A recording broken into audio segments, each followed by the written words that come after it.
A very good morning to all of you. If you guys are able to hear my voice clearly, please do raise your hands.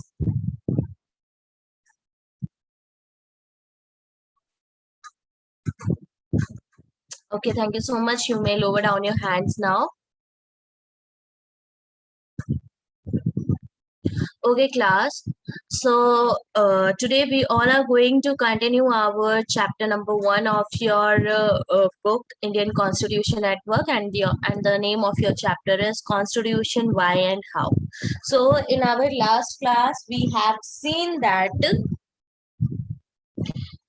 we talk about the inheritance of national movement, how the national struggles helped our framers of the constitution to make the constitution so valuable and acceptable to us. Okay, so today we will start with our next topic of your book, and this is the last topic of your book, last topic of your chapter, that is the institutional arrangements. We had seen that, and you already learned about institutions, different institutions of different institution of the government and different institutions of the constitution in your prior classes also, right? So first of all, the Constituent Assembly spent a lot of time on evolving right balance among institutions. Uh, एक right balance होना institutions, first of all institution से meaning यहाँ पे है जो आपके three organs हैं government के, लेजिस्लेचर, एग्जीक्यूटिव एंड जुडिशरी। इन तीनों को इंस्टीट्यूशंस बोला गया है। तो जो हमारी कॉन्स्टिट्यूएंट असेंबली है, उन्होंने बहुत टाइम स्पेंड किया है, बहुत सोच विचार के किया है, एक बैलेंस लाने की कोशिश की है तीनों ही organs of government में, and this factor is ensure us that its effectiveness of a constitution is necessary for the balanced you can say balanced arrangement of the institution is very necessary for the effectiveness of a constitution. And this balancedness of constitution, it is the basic duty of our government to work according to the you can say कि जो भी works assigned हुए हैं, जो भी constitution में specify किया गया है, उसके अकॉर्डिंग वो वर्क करें. So the basic principle is that government must be democratic and committed to the welfare of the people. जो भी गवर्नमेंट है, all these organs, either it is legislature, either it is executive and or judiciary, ये तीनों ही organs जो है government की, ये तीनों ही institutions की क्या बेसिक एक ड्यूटी बनती है कि वो डेमोक्रेटिक हो एंड लोगों के, अपने सिटीजन्स के वेलफेयर के लिए वो डेडिकेटेड और कमिटेड हो. Okay, so right balance among them is very necessary. तो कॉन्स्टिट्यूएंट असेंबली के सामने ये बहुत बड़ा, ऑब्वियसली एक बहुत बड़ा चैलेंज था कि तीनों ऑर्गन में एक बैलेंस कैसे हमें रखना है. So the adoption of parliamentary form of government and federal system. Now, what is this parliamentary form of government? In India, we have parliamentary form of government, and by parliamentary form of government, it means the main power lies within the parliament. Okay, in parliament we have Lok Sabha, Rajya Sabha, Prime Minister and President. This they combinedly called as parliament. So India में जो main orders हैं आपके, ठीक है, जो भी laws बनते हैं, प्रोविजंस बनते हैं, आप कह सकते हो, हम पार्लियामेंट्री फॉर्म ऑफ गवर्नमेंट पढ़ेंगे आगे कि पार्लियामेंट्री फॉर्म ऑफ गवर्नमेंट को हमने अडॉप्ट किया और फेडरल सिस्टम को अडॉप्ट किया. Now what is this federal system? We divided our constituent assembly divided the powers of the government between central government and constituent units. ठीक है, levels of government में क्या कर दिया, पावर को डिवाइड कर दिया. So if we see government powers तो यहाँ पे क्या कर दिया हमने, गवर्नमेंट की पावर्स को डिस्ट्रीब्यूट कर दिया। एंड जितनी पावर्स, जितने भी हम पावर्स को जितना डिस्ट्रीब्यूट करते हैं, उतना ही अच्छा आपका डेमोक्रेसी, उतनी ही अच्छी और उतनी ही स्पिरिटेड आपकी डेमोक्रेसी रहती है। First of all, in parliamentary form of government हमने यहाँ पे लेजिस्लेचर, एग्जीक्यूटिव, जुडिशियरी, ठीक है, ये 3 ऑर्गन्स में हमने क्या किया, गवर्नमेंट की पावर को डिवाइड कर दिया। Secondly, we adopted this federal system of government. It means जो लेवल्स ऑफ गवर्नमेंट है, उसमें भी हमने पावर्स को डिवाइड कर दिया between central government and state governments, ठीक है। अब in India we have 3 tiers of government. कुछ कंट्रीज में आपके 2 टायर्स ऑफ गवर्नमेंट है। You already learned about federalism in class 10, right? तो फेडरलिज्म या फेडरल सिस्टम क्या है, जब हम state government central government and state government के बीच में पावर को डिवाइड कर देते हैं, उसी को हम फेडरल सिस्टम कहते हैं। देयर आर टू और more levels of government present in the country. So while evolving this constitution, and you can say our makers were trying to balance the power between the government arrangements. तो उस time पे makers के, जो हमारे constituent assembly के जो members हैं, उनके पास उन्होंने एक्सपेरिमेंट्स करने से हेजिटेट नहीं किया, राइट। उन्होंने क्या है, उन्होंने दूसरे कंट्रीज के एक्सपीरियंसेस से बहुत कुछ सीखा। उन्होंने ये नहीं सोचा कि हम दूसरे कंट्रीज से, हमने अगर उनके कॉन्स्टिट्यूशन से कोई चीज ले ली है तो it is not a good thing, ठीक है, नहीं। हमारे जो फ्रेमर्स हैं, उन्होंने हर चीज को एक्सपीरियंस किया, ठीक है, एक्सपेरिमेंट किया, सम बोरो किया, ठीक है, कि उन्होंने बहुत सारे आइडियाज, बहुत सारे प्रोविजंस को जो है फ्रेमर्स ने दूसरे कॉन्स्टिट्यूशन से या डिफरेंट कंट्रीज के कॉन्स्टिट्यूशन से बोरो किया, सीखा कि क्या हमारे कंट्री पे वो सूट कर रहा है कि नहीं कर रहा है। टेस्ट किए, यू कैन से टेस्ट किया, इंटेलेक्चुअल आर्ग्यूमेंट्स हुए, हमने ऑलरेडी पढ़ा है, डिबेट्स किए, डेलिब्रेशंस की। तो एक्सेप्ट यूनिवर्सल एडल्ट फ्रेंचाइजी, हर एक प्रोविजन को इन्होंने डेलिब्रेट किया है। तो आप सोच सकते हैं जितने भी प्रोविजंस बोरो किए हैं, चाहे वो पार्लियामेंट्री फॉर्म ऑफ गवर्नमेंट का सिस्टम हो, ठीक है, फेडरल सिस्टम हो, ठीक है, आइडल्स हो, चाहे फ्रेंच रेवोल्यूशन के, इन सब को हमारे फ्रेमर्स ने डिबेट किया है और आर्गुमेंट दिया है कि क्या ये हमारे कंट्री के अकॉर्डिंग ये आइडल या ये प्रोविजन सूटेबल है कि नहीं है। It was just not only slavish imitation. खाली एक इमिटेशन का मतलब होता है रिपीट करना या फिर कॉपी करना, ठीक है, एक कॉपी नहीं किया था, ठीक है, आइडियाज को इन्होंने एक्सपेरिमेंट्स भी किया था। So each provision of the constitution had to be defended on grounds that it was suited to Indian problems and aspiration. हर एक प्रोविजन को कॉन्स्टिट्यूशन में डिफेंड किया गया और देखा गया, आर्ग्यू किया गया कि क्या ये इंडियन प्रॉब्लम्स को इंडियन प्रॉब्लम्स के साथ डील कर सकती है, इंडियन प्रॉब्लम्स को रिमूव कर सकती है, लोगों के एस्पिरेशंस को, डिजायर्स को फुलफिल कर सकती है। और अगर ऐसा हो, अगर ये कर सकती है तो हम इन चीजों को बोरो करेंगे, ठीक है, कुछ चीजें जो बोरो की है। So India was like extremely lucky to have an assembly that instead of being parochial in its outlook, could take the best available everywhere in the world and make it their own, ठीक है। World के जैसे आप you can say world से cream उठा लेना, हम बोलते हैं ना कि क्रीम चीजें हैं, मतलब कि बहुत क्वालिटेटिव चीजें हैं। तो हमारे कॉन्स्टिट्यूशन मेकर्स ने क्या किया था, ऐसे ही क्रीमी थिंग्स लाइक जो हमारे कंट्री के लिए सूटेबल है, वर्ल्ड के हर एक कोने से अच्छी अच्छी चीजों को अडॉप्ट किया। और अच्छी चीजें अडॉप्ट करना is not a bad thing, right. तो जस्ट लाइक दैट वर्ल्ड की कंट्रीज में जितनी भी अच्छी चीजें थी उसको उन्होंने अडॉप्ट किया, और हमने खुद का एक कॉन्स्टिट्यूशन बनाया। ठीक है। और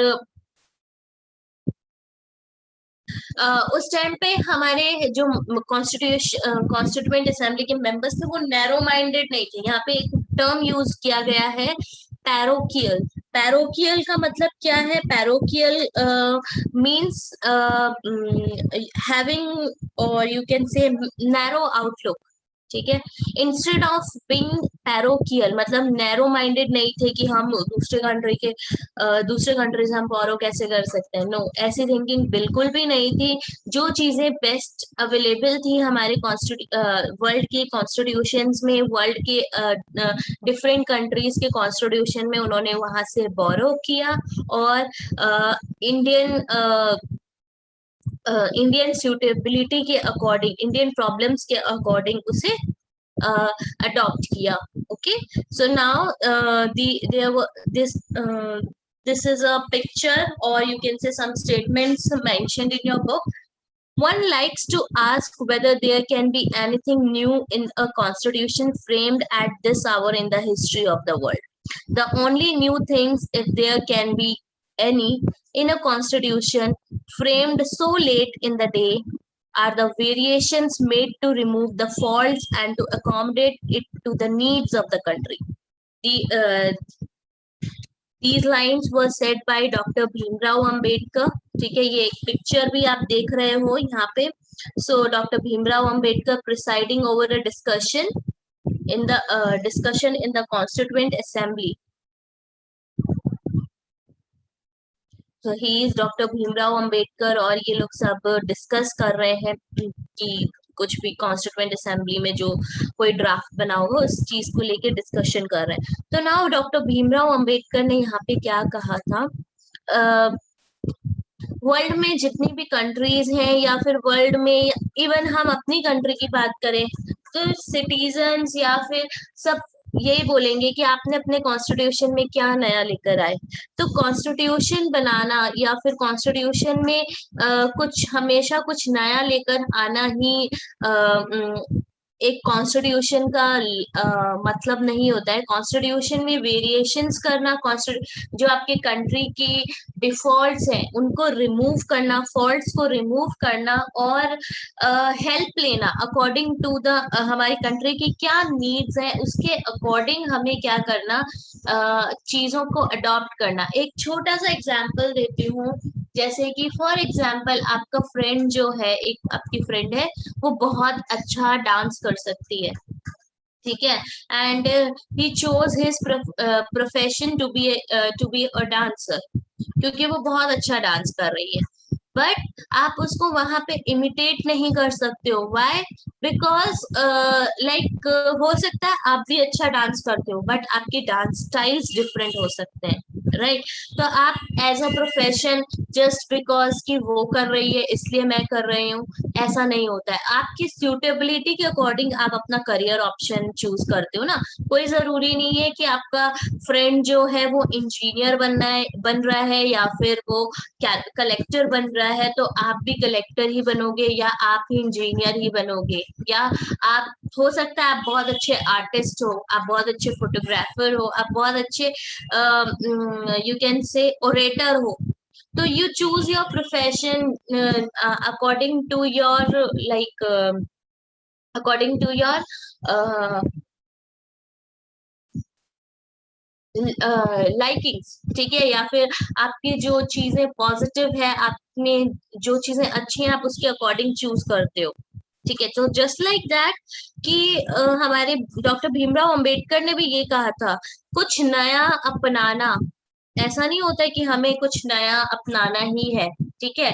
हम अपने कॉन्स्टिट्यूशन में वेरिएशंस लेकर आ रहे हैं according to the needs of our country. की ऐसी क्या चीजें हैं जो हमारे कंट्री के फॉल्ट्स को खत्म कर सकती है, उसके अकॉर्डिंग हम चीजों को बोरो करेंगे, और उसके अकॉर्डिंग हम क्या करेंगे, अपने कंट्री में अपने कॉन्स्टिट्यूशन को फ्रेम करेंगे. Okay, so class, this is all about this topic. Some provisions, क्या क्या ऐसे provisions थे जो हमने borrow किए हैं. So first of all, British Constitution, first past the post. Now this is the electoral system. ठीक है, एक इलेक्टोरल सिस्टम है. हम हमारे इंडिया में क्या सिस्टम है, फर्स्ट पास्ट द पोस्ट का मतलब ये होता है कि जिसके पास मेजोरिटी ऑफ सीट्स होंगी, ठीक है, मेजोरिटी में जो विन करेगा वही क्या है, मेजोरिटी में जिसके पास वोट्स आएंगे वही रूल करेगा. ठीक है, अभी के लिए इतना समझ लो, बाकी we will talk about first past the post system, this type of electoral system in chapter number 3 of your book. Okay, parliamentary form of government, हमारी जो फॉर्म ऑफ गवर्नमेंट है, जैसे अब प्रेसिडेंशियल फॉर्म होता है, सेमी प्रेसिडेंशियल फॉर्म होता है, parliamentary form होता है. तो पार्लियामेंट्री फॉर्म में कॉन्स्टिट्यूशन सबसे सुपीरियर होता है, राइट. पार्लियामेंट्स में जितने भी मेंबर्स हैं, ठीक है, पार्लियामेंट के जो Lok Sabha, Rajya Sabha, president, parliament, everyone is equal. ठीक है. The idea of rule of law, nobody is superior. ठीक है, our constitution is superior, everybody is equal before the law. हमने रूल ऑफ लॉ, मैंने आपको थोड़ा बहुत जुडिशरी के टाइम पे भी बताया था, what is this rule of law. ठीक है. So rule of law, it is the idea of rule of law implies that all individuals, either it is a rich or poor, man or woman, forward class or backward class, everybody is equal and are subjected to follow the same law. सबके लिए law जो होगा वो same होगा. Institution of the speaker and his her role. अब आपने सुना होगा जैसे लोकसभा के स्पीकर, ठीक है, अभी कौन है लोकसभा के स्पीकर? लोकसभा के स्पीकर है अभी ओम बिरला. ठीक है, तो जस्ट लाइक दैट राज्यसभा के speaker vice president of India होता है. ठीक है, उनको chaired vice president of India करता है. तो ये जो इंस्टीट्यूशन था कि डिबेट्स, जो लोकसभा में जो डिबेट्स होंगी, ठीक है, जो व्यू पॉइंट्स होंगे, तो वो उसे सुनेगा कौन और उसका डिसीजन कौन लेगा? ये है स्पीकर. स्पीकर सुनते हैं. ठीक है, स्पीकर और उनके क्या रोल्स होंगे, ये सारी चीजें. After that law making procedures, जो लॉ बनाने का तरीका है, वो हम ये सारी चीजें हमने ब्रिटिश कॉन्स्टिट्यूशन से बोरो की है. अब यहाँ पे अगर हमारे कॉन्स्टिट्यूएंट असेंबली के मेंबर्स इस चीज को लेकर आते कि नहीं, ब्रिटिशर्स ने हमें इतने टाइम तक क्या है, 200 साल तक हम पे राज किया है, हम यहाँ से चीजें नहीं ले सकते. नहीं, ये चीजें उनके कंट्री की अच्छी थी. तो हमारे सबसे बेस्ट चीज हमारे कॉन्स्टिट्यूशन की यही है कि उन्होंने ये नहीं देखा कि कौन सी कंट्री कैसी है, या फिर किसी का ईगो नहीं आया था. जो चीजें अच्छी थी उन चीजों को अडॉप्ट किया हमारी कंट्री ने, हमारे कॉन्स्टिट्यूशन में. ठीक है. So according to this government act of 1935, कुछ चीजें जो है ब्रिटिश कॉन्स्टिट्यूशन से भी बोरो की गई थी. उसमें से ये चीजें जो है इंपॉर्टेंट चीजें हैं जो हमने बोरो की. Next, Irish constitution. अब आयरिश कॉन्स्टिट्यूशन से हमने directive principles of state policy, आपने अपनी अर्लियर क्लासेस में थोड़ा बहुत पढ़ा है. ये क्या है? बेसिकली गाइडलाइंस है. ठीक है, इनको लॉ नहीं बनाया गया था, ना ही प्रोविजंस बनाए गए थे, बट फॉर फ्यूचर रेफरेंस कुछ गाइडलाइंस दी गई थी कि जब कुछ सिचुएशंस हमारी इंडिया की इम्प्रूव हो जाए तो और डेमोक्रेटिक बनाने के लिए, लोगों को और अच्छा बनाने के लिए, या फिर लोगों को और लाइक यू कैन से कि हमारी कंट्री को और अच्छा बनाने के लिए हम इन गाइडलाइंस का यूज कर सकते हैं. एक एग्जांपल देती हूँ, जैसे पंचायती राज सिस्टम जो है हमारे इंडिया में, वो 1992 में आया है. उससे पहले पंचायती राज सिस्टम नहीं था. यस, इसकी बातें जरूर होती थी, ठीक है, बट नहीं था. ठीक है, इम्प्लीमेंटेशन में नहीं था. तो हमारे कॉन्स्टिट्यूशन मेकर्स ने उसे डायरेक्टिव प्रिंसिपल्स में एज अ गाइडलाइन दिया कि कुछ टाइम के बाद जो है, जब ये थोड़ा कास्ट सिस्टम वाली चीजें कम हो जाए, उसके बाद आप ये पंचायती राज सिस्टम जो है अडॉप्ट कर सकते हो. ओके, तो we will talk about directive principles later in this book. After that, French constitution. The very idols of liberty, equality and fraternity. Liberty means freedom, equality means everybody is equal, and fraternity means feeling of brotherhood. Everyone is like we will live in a unity. हम अपने diverse culture और nation को नहीं देखेंगे, ठीक है। हम सब जो हैं इंडियंस हैं और एक लाइक एक भाई भाई की तरह रहेंगे, ठीक है। तो जो ये आइडल्स है लिबर्टी, इक्वालिटी एंड फ्रेटर्निटी, ये आइडल्स हमने फ्रेंच कॉन्स्टिट्यूशन से लिए हैं। Okay, Canadian constitution, a quasi federal form of government. Quasi federal form of government, it means जो हमने फेडरलिज्म को अडॉप्ट किया, फेडरल सिस्टम को जो अडॉप्ट किया है, ठीक है। कि यहाँ पे अब फेडरलिज्म भी डिफरेंट टाइप के होते हैं, ठीक है।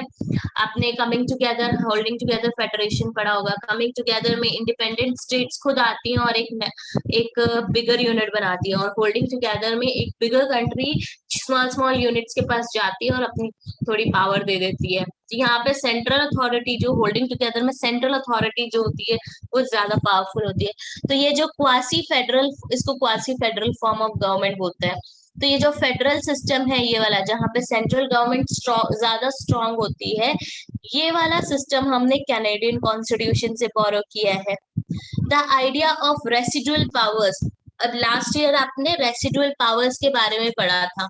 कुछ लिस्ट है कि कौन से सब्जेक्ट्स में कौन सी कंट्री, कौन सा state, sorry central government, state government कौन से लेवल पे वर्क करेगी, ठीक है। आपने पढ़ा यूनियन, उनकी लिस्ट बनती है, union list, state list, concurrent list, ठीक है। बट कुछ चीजें ऐसी थी जो हमारे कॉन्स्टिट्यूशन में मेंशन नहीं की गई थी, कि जैसे कि कंप्यूटर, जो कंप्यूटर टेक्नोलॉजी आई है, कंप्यूटर सॉफ्टवेयर प्रोग्राम्स आए हैं, वो हम 1950s के टाइम पे कंप्यूटर्स नहीं थे। तो उस टाइम पे तो ऐसी चीजें तो हमारे कॉन्स्टिट्यूशन में मेंशन ही नहीं की गई कि साइबर रिलेटेड जितने भी इश्यूज होंगे उससे रिलेटेड कौन लॉज बनाएगा या फिर कौन डिसीजन लेगा।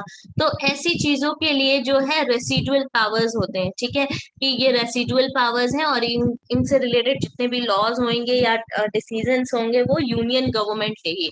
तो ये जो आइडिया था रेसिडुअल पावर्स का, ये आइडिया हमने कैनेडियन कॉन्स्टिट्यूशन से बोरो किया है।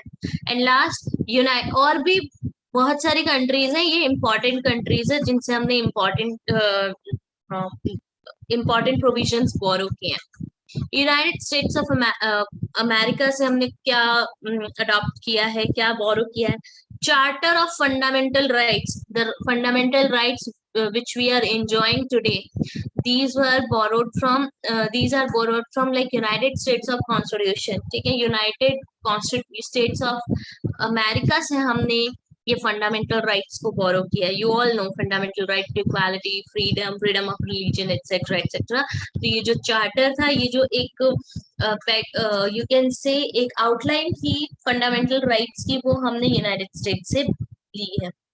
Power of judicial review and independence of the judiciary, कि इंडिपेंडेंट जुडिशरी का होना बहुत इंपॉर्टेंट है, जुडिशियल रिव्यू का होना बहुत जरूरी है, ठीक है। एक इंडिपेंडेंट इंस्टीट्यूशन या इंडिपेंडेंट ऑर्गन का होना बहुत जरूरी है गवर्नमेंट में। तो ये चीज जो है हमने यूनाइटेड स्टेट्स से ली।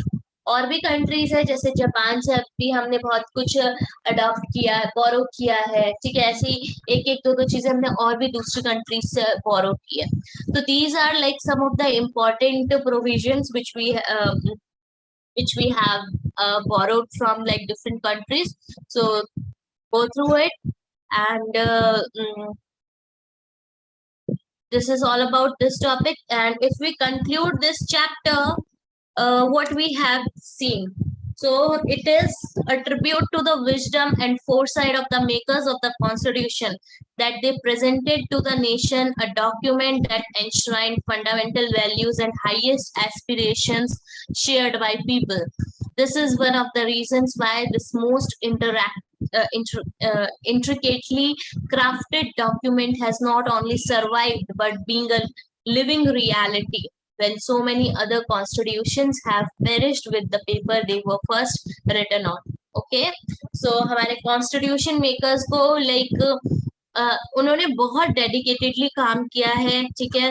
3 इयर्स का इतना लॉन्ग टाइम लिया उन्होंने एक डॉक्यूमेंट को बनाने में, बट इसके इस लॉन्ग टाइम में भी इतना लेट डिसीजन लेने के बाद भी ये जो डिसीजन था या ये जो टाइम था वेस्ट नहीं गया, क्योंकि हमारे कॉन्स्टिट्यूएंट असेंबली के मेंबर्स ने, कॉन्स्टिट्यूशन मेकर्स ने इतनी फंडामेंटल वैल्यूज को इसमें एंश्राइन किया है, जितना पॉसिबल हो सका हमारे लोगों के जो एस्पिरेशंस है उसको फुलफिल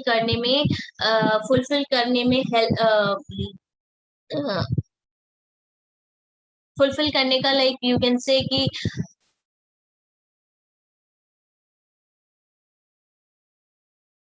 फुलफिल करने की कोशिश की है, ठीक है। तो इट इज लाइक बहुत सारे कंट्रीज के कॉन्स्टिट्यूशन पैरिश हो चुके हैं, री रिटर्न बार बार लिखा भी गया है, बट हमारे कंट्री का जो कॉन्स्टिट्यूशन है लॉन्ग रिटर्न है, और पहली बार लिखा गया था, और मतलब वन टाइम ही लिखा गया, और वो इतना अच्छा लिखा गया, इसमें हर चीज को क्या किया गया, बहुत अच्छी तरीके से प्रेजेंट किया गया। It is India's constitution is a unique document which in turn became an exemplar for many other countries, most notably South Africa. एक एग्जाम्पल बोल सकते हो इंडिया का कॉन्स्टिट्यूशन कितना यूनिक था कि बहुत सारी कंट्रीज के लिए ये एग्जाम्पल भी बना कि हमें कॉन्स्टिट्यूशन कैसे बनाना चाहिए, और इसका सबसे बेस्ट एग्जाम्पल है south Africa. And the main purpose behind the long search that went on for almost 3 years was to strike the right balance so that institutions created by the constitution would not be haphazard or tentative arrangements, but would be able to accommodate the aspirations of the people of India for a long time to come. Okay, तो ये जो main purpose था, 1 mark में questions आ जाते हैं, तो ये मत समझना कि चैप्टर में जो कंक्लूजन दिया गया है वो इम्पोर्टेंट नहीं है, वो भी उतना ही इम्पोर्टेंट है, राइट। तो जो मेन पर्पस था, इतने 3 इयर्स का जो टाइम लिया था, उसका मेन पर्पस यही था हमारे कॉन्स्टिट्यूएंट असेंबली के मेंबर्स का, कि जो भी इंस्टीट्यूशन हम क्रिएट कर रहे हैं वो बहुत बैलेंस्ड होना चाहिए, राइटली बैलेंस्ड होना चाहिए, जिससे कि दोनों जितने भी इंस्टीट्यूशंस हैं वो आपस में कभी डिसबैलेंस ना हो सके, ठीक है, आपस में अकोमोडेट कर सके, और मोस्ट इम्पोर्टेंटली जो सिटीजन्स हैं उनके एस्पिरेशंस को फुलफिल कर सके। Okay, so this is all about this chapter. Thank you so much everybody for joining the class. Go through this chapter, go through the topic, and if you face any problem you may ask me. Okay, I will send you this PPT in the PDF form to you guys. You can refer this PPT for making your own notes, and in our next class we will discuss the cartoon questions of this chapter, ठीक है। जो cartoon questions हैं या कुछ उन्नी मुन्नी के questions हैं, उनको हम नेक्स्ट क्लास में डिस्कस करेंगे। After that like we will finish this chapter, हो जाएगा ये chapter, and we will start our next chapter. Okay, so go through the topic, go through the chapter, and if you face any problem you may ask me. Thank you.